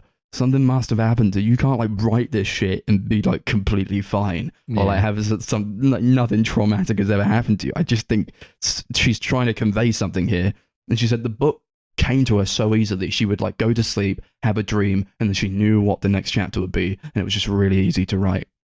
Is there something like because obviously the rock is real, Are there any other like weird Dwayne stories about Johnson. this rock? Like, is this? Oh yes, He is Dwayne real, Johnson. and he was there. I did look up on Wikipedia if there was any like crazy shit going on, but no. All the No. Wikipedia page is like just really boring, like hmm geographical I'm not information and convinced. I stuff. think I might have to go to this like rock. Yeah. I'm not convinced about it. We're gonna have to take a podcast trip to Australia. And go to this Go strange to Hanging rock. I would really like to go there one day. Yeah, I imagine it'd be It quite looks really cool. nice around there as well. To be fair, Mhm. They use Australia really well. I think that area of Australia, it's like it's Victoria, isn't it? Yeah. Somewhere similar. Victoria, yeah. Mm. It's a lot of, I guess, like it's trying to go for that period type of thing. It all looks of that time, and I think there's no like skyscrapers or anything. You get nothing of that sort here. It's very rural, and that's why like when they go missing, it's like almost more terrifying than it would be if there were like loads of people around or like it was a really populated area. Yeah. Because everybody knows everyone. There's like nobody here would do a thing like that. Nobody would abduct them. It's like, who knows? Because they know everyone. It's like, yeah, so if there were like immortals here or like the Marvel's Eternals, maybe they did it. And but if you're an angel and you've been here for millennia, then maybe like you've just been living here forever. I don't know. It's weird stuff happening. I think a lot of well, there was like just a point where I thought Miranda and Sarah were in a relationship, but I think a lot of those girls were kind of together. I Yeah. think a lot of them, because it takes place on Valentine's Day, and they were all like very much all tied to each other, you know, and they're all experiencing the same emotions when the girls go missing, and they're all crying and they're sending each other Valentine's Day cards.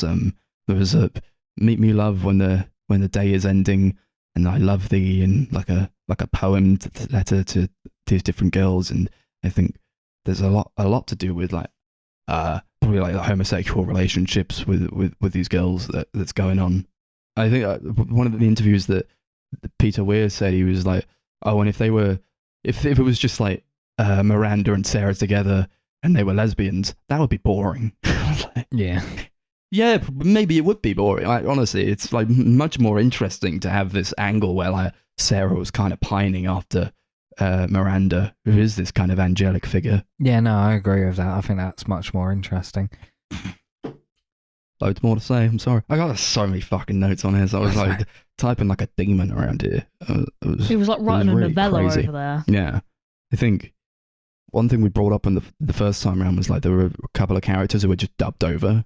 It was like Yeah, Wait, what? apparently a few of the girls, Peter Weir like dubbed them over because he didn't think they were very good actors. Like, he only hired them because he thought they visually fit the characters. Mhm. That is actually beautiful. Yeah, they like how I hired someone for Miranda, but they fired her because she was too fat. It was really weird stuff going on here. And Oh, they wow. definitely hired these girls because they were very beautiful, Mm. because they were like slim and very aesthetically nice to look at. It fits in with like the angelic kind of thing they've got going on. It's quite sad, honestly, but I get what they're trying to do with it. Yeah, it makes you know? sense. Yeah. Apart from poor Edith. Poor Edith. I complained a lot about her in the first time we discussed this movie. Yeah. I think she's a bit She is very she's annoying. kind of comic relief type character. Yeah. She's been annoying like basically the entire time. I don't know. It doesn't really upset me as much this time around. No, it's kind of whatever, to be Yeah. honest. It's just so much else going on. I don't know. She's like Yeah, really she's like an kind of afterthought, I background. think. Yeah. Yeah. She was like, I don't know, like I saw a red cloud that descended just after I saw Miss McCraw ascend. Oh, weird stuff going on here. The red cloud and like the magnetic nature of the rock. UFO maybe? Nah, I don't know. I don't think so. I don't think so now, but I definitely did beforehand. I was like, Yeah. but that's something I'm like, it's not just one thing, it's like a bunch of other stuff, and it's like, if it's just like aliens, that's just really easy, and I don't want to ever have one in solid interpretation of this movie.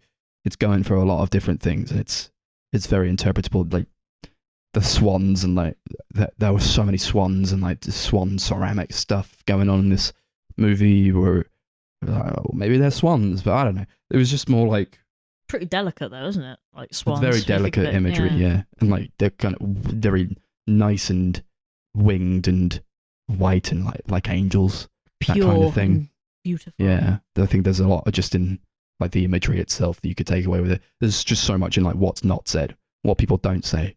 There was that great part where Irma comes back. She's like dressed like entirely in red. Well, like fucking whoa.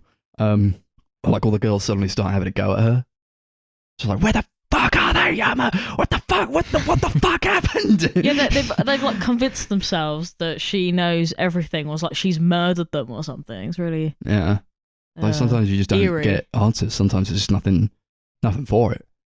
And then she has to go away. I don't think she's acting anymore. I think she's like in I think she's in film. I read that she moved away and then she married like a film director and then she was like a lawyer, I think. Nice. It was quite cool. And it's weird because like that's what holds it up for me. It's like I don't recognize any of these actors from anywhere. Yeah. It's like if they were like, oh look, it's fucking Betty White. If like she turned up, I would be like, oh for fuck's sake, because it stops it from being this like insular thing that could be real. You know, it's weird because you don't know, and it's if you knew like who the actors were or like if they were very well known, I think it's a very smart decision to cast people who maybe you hadn't really seen in all that much. Yeah, it's like they did that mini series like remake in 2018, and that has Natalie Dormer and Samara Weaving in it. And, they're both recognisable people. It doesn't hit the same, does it? When you know that you're watching something that isn't real. Mm-hmm. Has the opposite effect of what Network did. Network is real. This could have been real. I think that's a big. Yeah, I think people are still maybe thinking like certain parts of it are real, or like it maybe was like an incident based on Joan Lindsay's life that happened. Probably something happened that she needed to get out. I don't know how you can think about this, you know. Like if not, like, like how do you like just have a dream every night and then write the book based on the dreams that you have? Like something's there. What a fascinating brain you must have, or imagination is unpeaked or whatever. Yeah. Mm-hmm. I just think something upsetting must have happened to her. Whereas there's a lot of like trauma stuff happening in this movie where it's like a lot of characters who go through trauma. Which is why Irma can't remember anything. I think something traumatic happened there, or like she couldn't comprehend what she had seen. Or like she had her memory erased maybe. And Sarah, who just like, just so much horrible things have happened to her over her life that she's endured a lot of hardship, and it seems entirely based on things that she can't control just throughout her entire life. She's been taken away from her family. She was at an orphanage, and then the last family member she had left was her brother, and then he got taken away as well. And it's really like, it's upsetting to see like her actual, because when you've watched this a few times, you know that Albert is her brother. Yeah. And it's like, they're so kind of close, but not in that kind of way. They don't meet each other in the movie. And then when she dies, Albert says, I saw my sister in a dream and she said like that she was going away. And it's like, oh, fuck. It's so sad. Mm. I don't want to go like too much into it. I mean, I think I've said quite a lot. It's also about like nature, I think. And like, there was that part with the moving plants. Like, look, some of these plants move, boy. And he's like, whoa, that's insane. He touches the plant and it like curls up. It's like, that's like nature. It's astonishing and it's confusing. You can't know the ways of it sometimes. Yeah. I do think there's like a weird kind of evil hint to the movie. It's like something evil is happening. There was like a subtitle that said like, I forgot what it says. It was like a tale of evil or something. It's like a recollection of evil. That's what it says. And it's like, this is weird. Just like, is it evil, or like if it is angels, are they inherently evil, or are they trying to take the girls away from some hard times that they are going through at this school, and like they're not really being treated fairly, or sometimes when you're a kid, you can't rationalize when you're being mistreated, or even in subtle ways. Yeah. Yeah. And that's great. When I'm thinking about it, it's just such a sad movie. What the fuck? And I'm getting so much horror out of it. It's like, I was shaking sometimes. I'm like, what the fuck?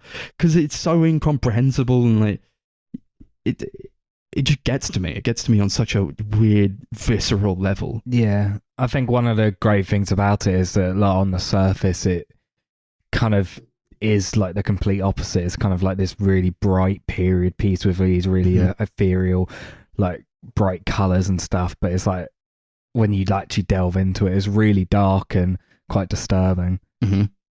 Irma comes back, her corset is missing. Nobody thinks to say anything about it. It's made to like, yeah, Irma's corset was missing, but I didn't think to say anything about it. But then, like, the other one's like, yeah, probably best you didn't. I'm like, that's, I don't know. Something horrible must have happened. Like, something horrible must have happened for them to have, like, taken their shoes and their tights off, and like her feet were not marked. There was like no sense that she had been raped, but like she couldn't remember anything, and like her fingernails were torn and broken, and her head was badly bruised, and like, it was not like a fall, because like otherwise the rest of her body would have been marked. But it's like just something horrible must have happened. I don't know, or like maybe somebody, or like something happened where like something thought it was doing a good thing, but like it turned out not to be a good thing. Like if it was translated to like humans, like if it was an inhuman being or entity. Fucking weird, man. Fucking weird. Did we ever work out why there was that guy dressed as a pirate? No, he was just there. He was having fun. He was that guy dressed as a pirate who was searching for them. Yeah, a bit more comic relief there, you know, a little Yeah. pirate man. You don't forget the pirate man. That's true. He stands out. Yeah, he was there. Maybe he did it. Maybe. Should we rate it out of Pirate Men? Cool. Oh, you Sure. should. Yeah. Yeah, I think this is a really interesting movie. I'd definitely be... I think I would definitely watch it again, see if I like it anymore. Not sure I'm in the mood to watch it again anytime soon. But I am glad I ended up watching it for a second time. I still don't love it. I'm not like a huge fan of it, but I do really appreciate it. And I do think it's a really interesting movie. So I'm going to give it like 7 Pirate Men out of 10 with potential to probably go up on another viewing. Yeah, you just need to watch it 4 times like I have, and then you'll think it's a masterpiece. Which, I don't know, is not something you should have to do with like every movie, but it's doing a lot. It's doing a lot, and it needs a lot of moving parts to say what it needs to say, and some things you can never understand about it, but that's why I like it. It's endlessly fascinating to me. It's weird, man. It's so fucking weird. It's haunting, really haunting. It's really pretty and like lovely, but it does have that edge to it. I think Peter Weir is very good at having that kind of edge to more like fantastical movies, like The Truman Show is like. It's a very funny movie, but at the same time, it's like something horrible is happening. He does a very good job of directing movies like that. There's something more going on. Yeah. I'll give it 10 Pirate Men out of 10. It's endlessly fascinating to me. I expected nothing less from you, Max.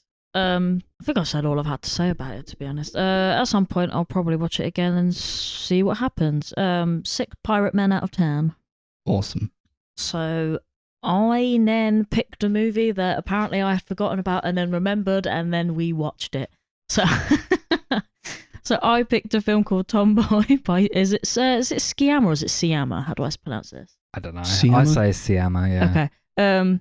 By Cillian Siamma, from 2011, about a French family with 2 daughters. They moved to somewhere like a new neighborhood during the summer, and it's about how one of the daughters kind of is quite tomboyish and kind of masks as a boy, I guess. There's a bit more to it than that, but that's kind of the main premise that I can give before we get into this whole discussion here.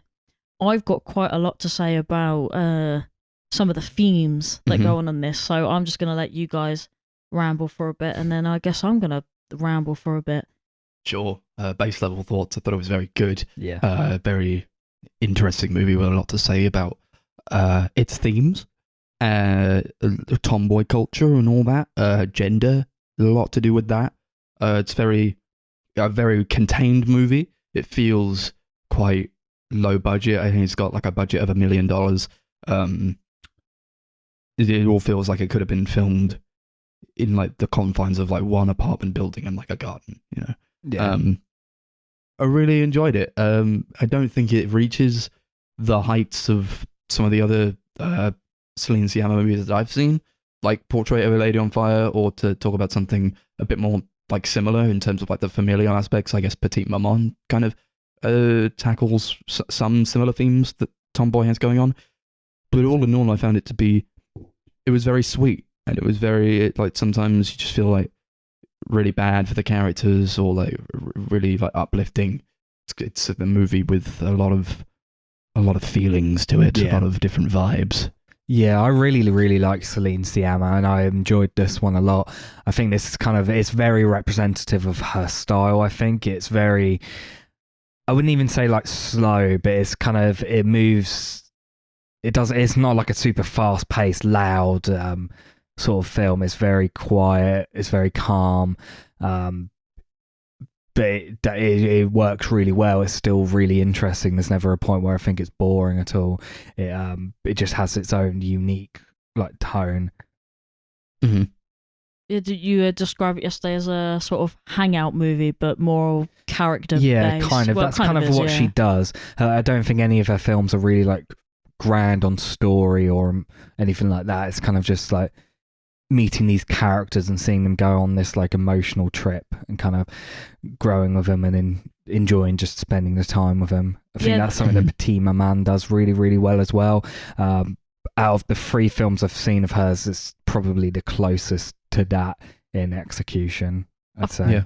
I felt there was tons of I think there's tons of like relatable topics and like themes in this, but I think it's more based on like I have like specific memories of myself growing up, because I was quite like tomboyish when I was growing up, and I totally understand the idea that when you're growing up you really hate like the feminine parts of yourself, especially when you're really young and you don't, there's like things about like gender like norms and things that people either don't really want to conform to, or they're not comfortable with, especially like when I was growing up. I like never had my hair down. I used to wear like tracksuits all the time. People used to think I was a boy.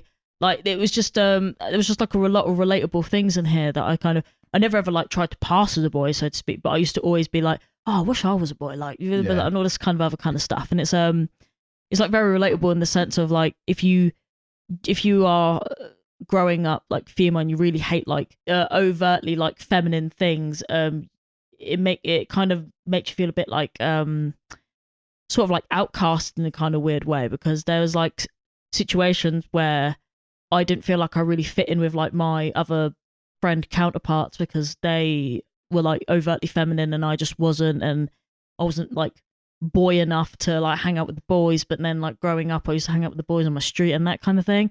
There's just so much of this film is just so relatable to me, and that kind of, I think I truly believe that gender is a fucking prison, and stereotypes need to be eradicated for everything, because I don't think there's one way to be a kid, and I think there's a lot of pressures as well from children to act a certain way and be a certain way because of their friends or because of how their parents want them to be.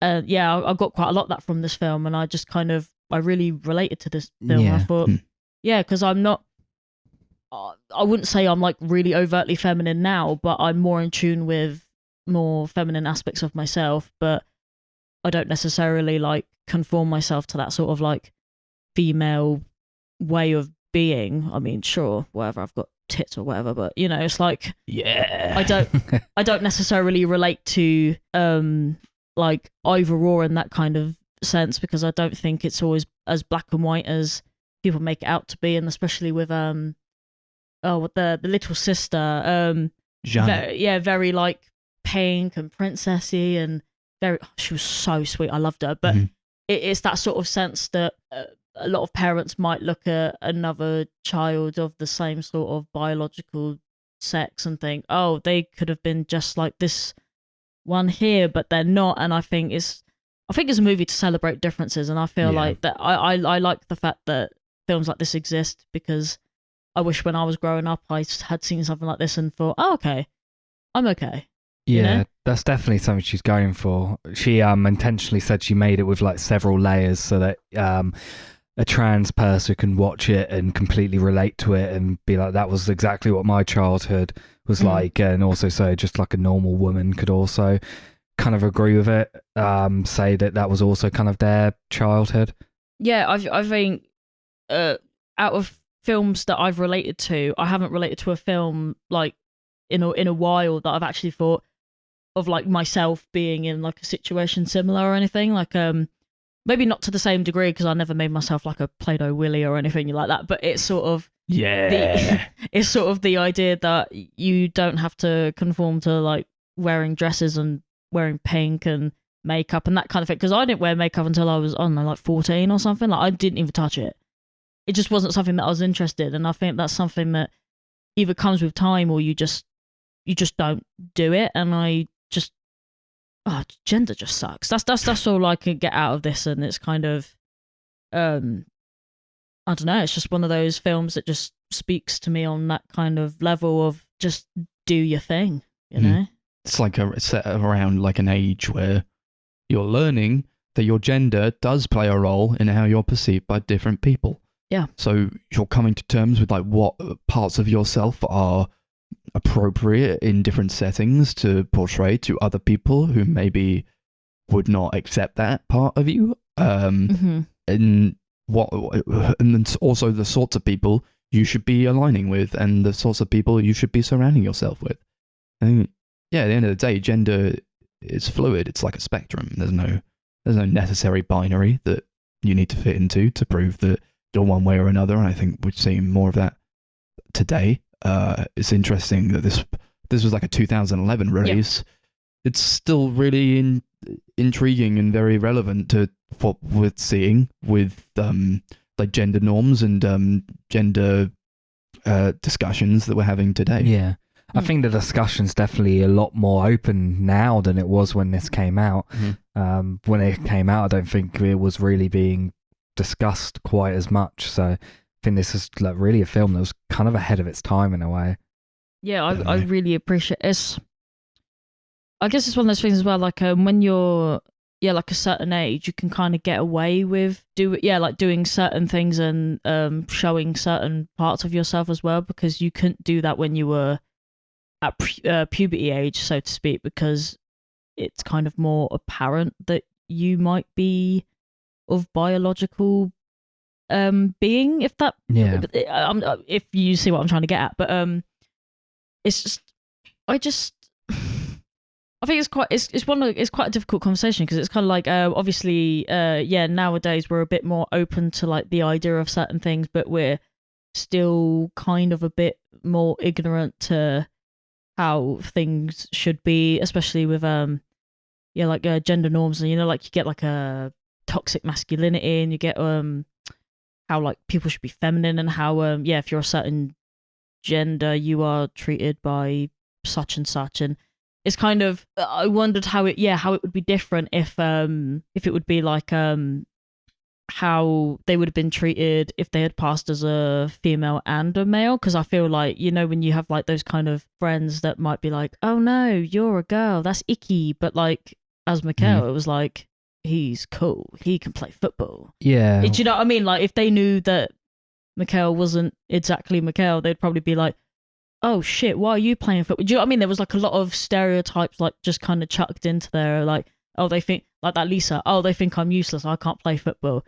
But you just might be shit at football, but there are female footballers out there that are really good, They show it really early on how these boys treat Lisa differently than they treat each other, because they like, I think one of the first times you see them, like they're like chatting and they're talking about how one of the boys is in love with Lisa just because like she's a girl.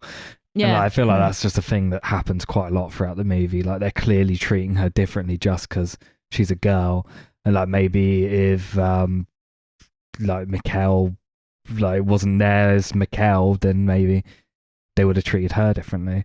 Yeah, Maybe. and it's kind of I hate the fact that is true even to this day, that it doesn't really matter like what it is. It kind of, you are kind of put into this box of you are either something or nothing, or Mhm. something and something else, not something or nothing. But Yeah, you could be progressive as hell and still kind of harbour like, different ways of treating people based on who they are. yeah, it's like inherent into it us. is kind of yeah. inherent, and sometimes you got to unlearn that. Sometimes it's just it is what it is. You know, Mm. I think the movie does a very good job of that. It's like there's a part near the end where like the mother has to like dress Mikhail or Laura up in a dress and like go to the different people's houses and say, my daughter lied and said that she was a boy, but she's not. She's a girl, and it does a really interesting job of like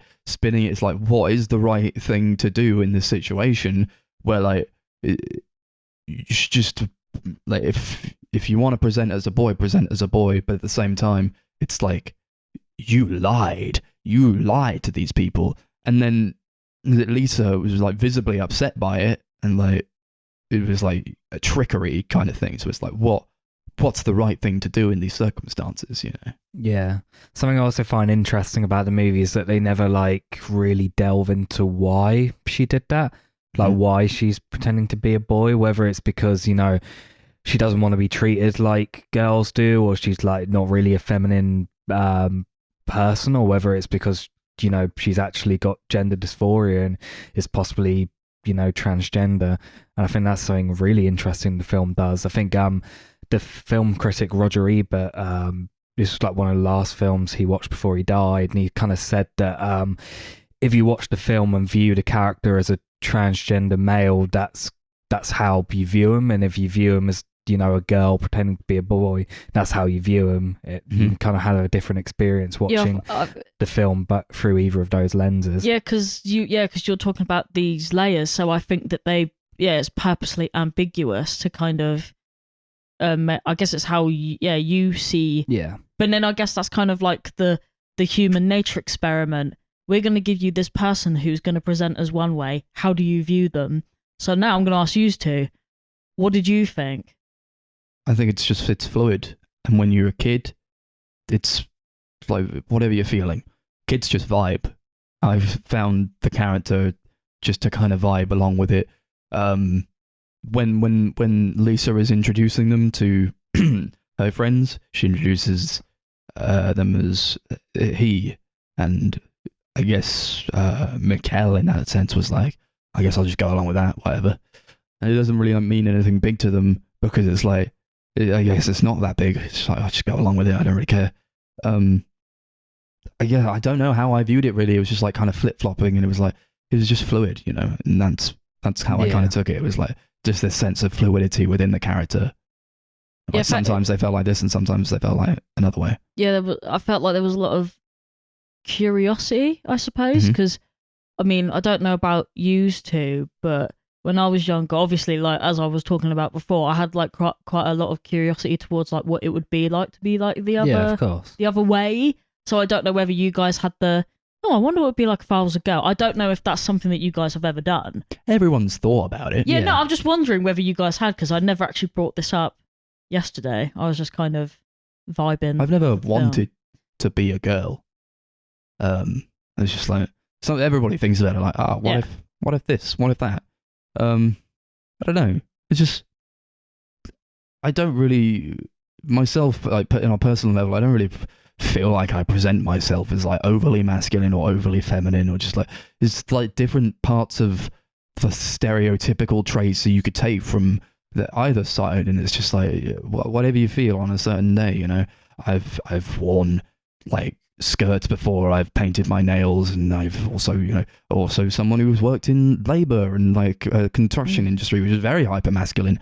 And a beard. Just like, yeah, I've got a beard. It's just like all these different things you could take. I don't think there's any one way to be who you are, and you don't. I just think there's no certain specific way that you have to present yourself, but that's also a discussion that people are having nowadays, where it's getting more open. The discussion's getting more open, and we are having these different conversations. And I feel like it's only for the benefit if like more people are discussing, how to present. Yeah, I think it's pointless, repressing or saying, "Oh, you're a man, you have to be super masculine, you have to be like this, you can't cry or show emotion, you all these different things." Because at the end of the day, it doesn't really fucking matter. No, like that's fit. It really doesn't. But there are hilariously still people who will, kind of judge people based on whether. Oh, you were born with a dick, so therefore you have to be super strong and super masculine. Oh, you have tits, so therefore you must dress with long sleeves and long skirts. It's kind of it's these outdated things, but they're still around, and it does kind of suck because obviously, when you're a kid, you're just vibing. Like those kids didn't really give a shit whether Mikhail or Laurel, whatever. They don't really care because kids just vibe with other kids, right? It's when you start growing up and you start getting these like ideologies and like stuff into like you've been taught and things. Like I think it starts with. Luckily, we're in a generation now and like younger. They're very much more like quote unquote woke, but I think it's the woke generation coming out. Yeah, like it starts on us to bring out the conversations of. Some people just got to put themselves out there in that way, basically. Like, you've got to have more boys wearing, like, makeup and dresses and stuff, and girls, I don't know, shaving off all their hair. You know what I mean? Like, just to get the conversation, like, rolling. Like, people need to be brave enough to be themselves in order to have these things eradicated from society's, like, perceived beliefs, so to speak. Yeah, I don't think anyone should be judged for how they are. No, I think it's fucking free stupid. to, just present themselves freely however they want. They Like, shouldn't be judged for that. Why does it matter anyway? Because I might see someone on the street who's, I don't know, got a bright green mohawk and is wearing a dress with ballet shoes or some shit, right? Who cares? Like, I might never see them again. I don't give a shit what they're doing because I'm out living my life. So I don't know why people are so like hell bent on keeping these like weird structures alive to people that they don't know or care about, and it doesn't affect them.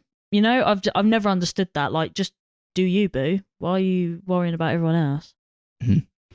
The other character is Jeanne, who's the younger sister, and she was so cute, very supportive, and very just kind of going along with it, and it doesn't really matter because like they just love each other, and that's like the crux of their relationship. It's just like it doesn't really matter what you're portraying of yourself. It's just as long as like they have that love there. She was like, "Oh, I'll invite you to see my friends and hang out with them," because that was something she really wanted to do.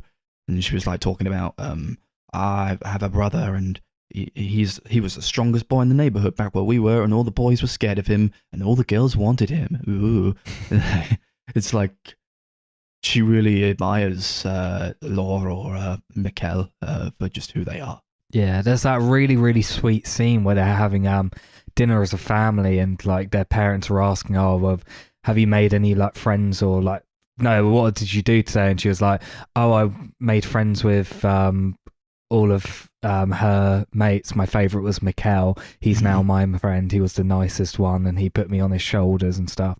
And that was just like really, really sweet. Yeah, I loved them too. They just had such a wholesome family dynamic. Yeah. And I think there's a lot of really wholesome like stuff in the family scenes. Like the film opens with Laura on her father's lap, like driving around the neighborhood, and I thought that scene was just so sweet. Mm-hmm. Yeah. I was actually thinking they're a better driver than I am. Made me upset. I wasn't actually driving, Darcy. was the dad who was driving. It was French With Javier with the Bardem hands slash on the- Oscar Isaac who was driving. Maybe that's that's what I need. Just someone to drive for me, and I'll just put my hands on the wheel and look like I'm driving. I just thought that it was just I don't know. It's just really sweet, and I like the idea of like amongst like kind of everything that's happening, like there's still like support there, and there's still a lot of love there, no matter kind of whatever's you got like them in kind the of bath cracking. having baths together. Shaving, At the cutting each at other's the hair. beginning, and like Jean's like, "Oh, I'm a renowned pop star," and Mikhail Laura's like, "How do you feel about it?" She's like, "I feel nothing. I feel nothing about it." Like, there's very Celine Scammer type dialogue going on here. A lot of her isms in there. There's the part with the Play-Doh. Usually like makes a Play-Doh cock and like. Oh yeah, we need puts to it in the talk about this Speedos. bit because we need to roast Chris on this Chris was like, podcast. "Why are they playing with the Play-Doh? Don't you just eat it?" No, I didn't say that. I just Why did it take you so long to reply? brought up I the fact did, that I ate Play-Doh as a kid. Yeah, you Yeah, did. and me and Max thought that you are a psychopath and you need to be Disgusting. sectioned. Yeah, I only did it because I was like in nursery school, and I think one of my friends was like eating Play-Doh, and I was like, "What the fuck are you doing?" He was like, "Oh, have you never tried it?" And I had it. What? And then you just carried on eating I didn't Play-Doh? carry on it. Was I that just the did it only a time couple you ate Play-Doh? No, I did it a couple times after that, but I didn't like. It wasn't like a casual thing where any time I played with Play-Doh, I was like, "Oh yeah, I'm gonna eat all Yeah, this." but then what were the other situations? Like I don't it know. was a bit like I once worked in a pet store, and one of my colleagues went, "Oh, we should eat some of this dog food. Not wet dog food, like dry dog food." And we Mhm. did. And guess what? I never ate it ever again. So why would you eat it more than once? Just curious. What was Yeah. what? It's a yeah, weird like kid. Gotta tell you, Darcy, he's just a fucking weirdo. I don't even know what to say anymore. The part where like she puts the Play-Doh cock in the box of old teeth, like opens the box, and there's just a bunch of old teeth. I was like, oh my god. Why did you bring this up? Oh my god. Why did you remind me of No, I that? can't take it. I can't take these kinds of things. But like, ew. I think the teeth were like milestones, though. They're like representative milestones. Like when a tooth falls out, it's like growing up, you know. And Right, that was like symbolizing growing up. It was also represented by the Play-Doh penis. I'm stating now that if I ever have children, I'm not keeping their teeth. I'm not going to have a They just throw them in the bin. That's what my parents did. They just threw them in the bin. Oh, it's horrific. Why would you want these tiny little evil little bones? No, Yeah. sorry, not for me. They're going to the Tooth Fairy and the Tooth Fairy alone. They're not coming to me. Oh, so uncomfortable. Like the second that box was open, the little teeth. Gross. I can't do it. You're gross. That's one thing I cannot stand is teeth. Yeah. I didn't like the Ugh. character of Laura McKell, not because of anything, but just because of the box of teeth. I hated the box. I hated Yeah. them for that reason. The trauma of the Yeah. box of teeth. Thank you very much. Ugh. God. I found like an interesting thread on Twitter that was about like the perceived idea of tomboys in like the noughties and like some in the early 2010s, I think. What was their name? Garwin River. At Garwin River. It was like they read an ad that said, "Remember when girls were just tomboys," which I guess was a reaction to the culture shift as we're seeing it today with trans people being more accepted generally, and it's perceived as something new when trans people have like come out, but actually they've just been here the whole time. It's just like safer now to come out. Yeah. He says, I remember is parents being paranoid that girl was a lesbian and trying to force them into ballet classes instead of boxing and football like they wanted. I remember girls begging their parents to let them have short hair, and their parents putting them in Bible camps over it. And it's like, yeah, look at all this shit. It's like they said gender non-conforming girls never did get to just be tomboys because you assumed their masculine interests were a phase and wouldn't let them get better at them than the boys were, and insisted that they let the boys win to spare their feelings. And that's something that's definitely mirrored in this movie as well. Yeah, I guess that is something that's true. And like when I was growing up, I used to do. Well, actually, no, my parents were pretty cool about it because I would go do things like basketball and stuff. So I actually did kind of. I used to do lots of like quote unquote more like masculine sport growing up and stuff. never had to do any like dancing or anything like that. Like I think my parents kind of knew the shtick from day dot, which is kind of nice actually, because I feel like I could have been in one of those families where they, I don't know, they saw me dress in a blue Gap horrific tracksuit and they would send me to bloody boarding school for like prissy little females, and it was just horrific. But yeah, I guess they probably just thought, oh yeah, you know, she'll just grow out of it or whatever. Yeah. And to be honest, it kind of did phase out a little bit, but it wasn't. But you should have the freedom to like know what is like something you leave behind or something you take with you when you grow up. You know. Oh yeah, I don't think it's up to your carers or your friends to decide when you're gonna stop doing something just because they want you to stop, or because they're scared that you're gonna be a lesbian. Why is that so stupid? But it is funny. Scandalous. Yeah, it's like it's something that is kind of that's the inherent thing as well. Like if you're a tomboy, you're like instantly like a lesbian. Like I used to get that all the time at school. Oh, you must be gay. You must be gay. Well, actually, you're only half right, so fuck off. But like, I don't know. It was just one of those things where it's just growing up, you could just never really be yourself. But nowadays, I guess it's a little bit easier. But I didn't want it to be. The danger there is getting it misconstrued, because nowadays it could come across as, oh, are we a tomboy or are we thinking certain things about ourselves? And I think that would have been quite a difficult conversation to have as a younger person. I mean, maybe I don't know, because I'm not in that kind of situation, but you know, it's one of those things where would that have come into play had I been a tomboy growing up now? I don't know. I don't know. It's one of those. I think it's quite a difficult thing to talk about when you're not in it. But yeah, I just don't know. Like, I just don't think you want things like that to be kind of like misconstrued. Yeah. But yeah, that's quite a chunky thing to get into, to be fair. A lot of themes, like chunky themes. Yeah. Chunky themes. Chunky that Play-Doh. We can't do here. Not right now, anyway. I think we need some.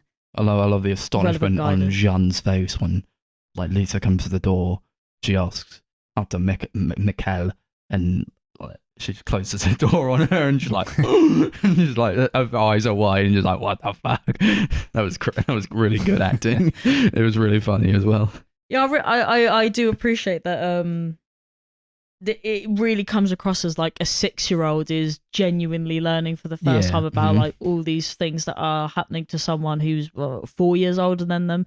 It's the things that you have to take up with you. I mean, I wonder how it would have been if, like, say, me and my sister had the other way like around, because my sister's 3 years older, and I wonder what she would have been like had it been the other way around. But I don't know. It's just kind of funny to me, because I just feel like she's such a cute little person. I just love her. I just want to grab her cheeks, and I just.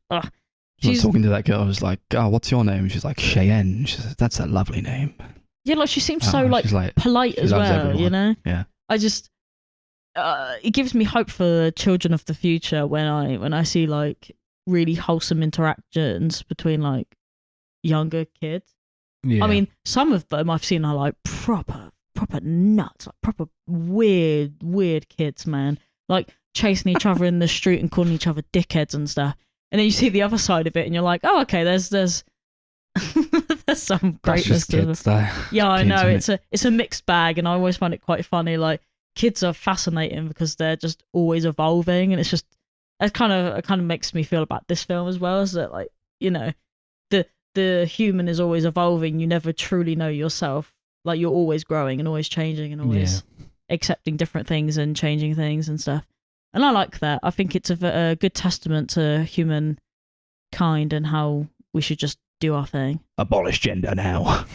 We should just abolish gender. Stop I think it. it's bullshit. The boys were like, "Oh, so how many girls have you kissed?" One was like, "I stopped counting." And he's like 8. You're like 8 years old. What are you talking about? Very manly. Yeah, that was a very good hearty chuckle I got out of that. Should we go on to ratings? Yeah, sure. Let's rate it out of Play-Doh cocks. Play-Doh cocks. Yeah, I like this movie a lot. I don't know, it might be my least favourite Celine Sciamma movie so far, but I'm not 100% sure. But I think she's a really, really great writer and director. And I'm looking forward to watching. I think there's 2 other movies of hers I've not watched yet, so I'm looking forward to watching those. Yeah, so I give it like 8 Play-Doh cocks out of 10. Really great movie. Yeah, I want to watch all her movies. Water Lilies, I think, is one of them. With so-and-so, Adele Haenel. Yeah, Girlhood's the other one. Girlhood, yeah. I want to watch all of these ones. She's a really good director, really great writer. I love her so much. It's not as good as Petite Maman, but you know what? It's a good watch.